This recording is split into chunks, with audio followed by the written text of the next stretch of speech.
Brought to you by V-Guard. Congress high command అధికారికంగా ప్రకటించినప్పటికీ party అభ్యర్థిగా Velichala Rajendra Rao nomination దాఖలు చేశారు. భారీ ర్యాలీతో ఆయన నామినేషన్ దాఖలు చేశారు. ఈ కార్యక్రమానికి మంత్రి పొన్నం ప్రభాకర్, ఎమ్మెల్యేలు కవ్వంపల్లి సత్యనారాయణ, మేడిపల్లి సత్యం తదితరులు హాజరయ్యారు.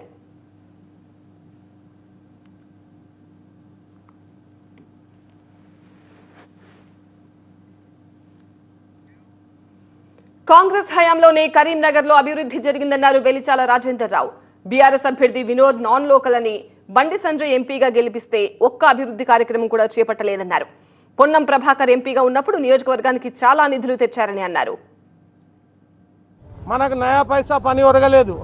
ఆయన కరీంనగర్ వాస్తవ్యుడు కూడా కాదు, వలస పక్షి, హన్మకొండ. ఆయన కరీంనగర్ మీద ప్రేమ కూడా లేదు. ఆయనకు అవకాశం ఇస్తే మనకు ఏమీ ఒరగలేదు. బండి సంజయ్కి ఒక్కసారి అవకాశం ఇచ్చారు. ఆయన మనకు ఒక్క నయా పైసా పని చేయలేదు. ఒక్కరి ఫోన్ ఎత్తాడు, ఒక్క ఊరికి పోడు, ఒక్క జనరల్ బాడీ అటెండ్ చేయడు, పార్లమెంట్ ఎంపీ ల్యాండ్ నిధులు ఖర్చు చేయడు, పార్లమెంట్ అటెండ్ చేయడు, హిందీ సరిగా రాదు, ఇంగ్లీష్ సరిగ్గా రాదు, ప్రణాళిక వేయలేడు.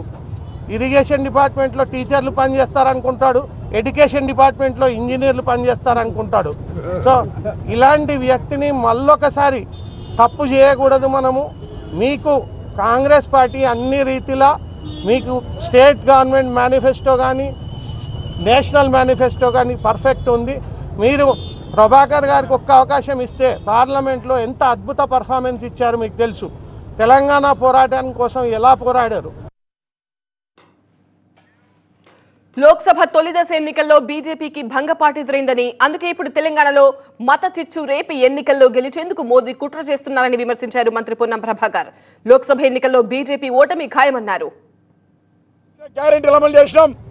ఇవాళ వాళ్ళకు బీజేపీ కరపత్రం కొట్టి వస్తూ ఉన్నారు. ఎస్ బరాబర్ అమలు చేస్తాం. ఉచితంగా మహిళలకు బస్సు ఇచ్చినాం, 500 సిలిండర్ ఇచ్చినాం, 200 యూనిట్లు ఇచ్చినాం, 10 లక్షల ఆరోగ్యశ్రీ ఇచ్చినాం, 3500 ఇండ్లు ఇస్తున్నాం, రేషన్ కార్డులు ఇస్తున్నాం. రేపు ఆగస్టు 15 నాటికి 2 లక్షల రుణమాఫీతో పాటుగా 500 బోనస్ ఇస్తాం. మిగతా హామీలను అమలు చేస్తాం. రా, ధైర్యం ఉందా? రా. ఏ తెలంగాణ బిడ్డకు నీ నల్ల సంపద 15 లక్షలు ఇచ్చినావు చెప్పు. రా.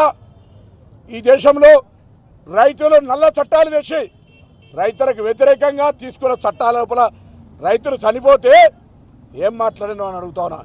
ఎందుకంత కంగారు పడతాడు నరేంద్ర మోడీ గారు? మొదటి దశ ఎన్నికలు కాగానే ఉత్తర భారతదేశం అంతా జరుగుతున్న ప్రకంపనలలో నరేంద్ర మోడీ ఓటమి తప్పదని దేశంలో ఉన్న వైషమ్యాలను సృష్టించే ప్రయత్నం చేస్తుండు. Brought to you by V-Guard.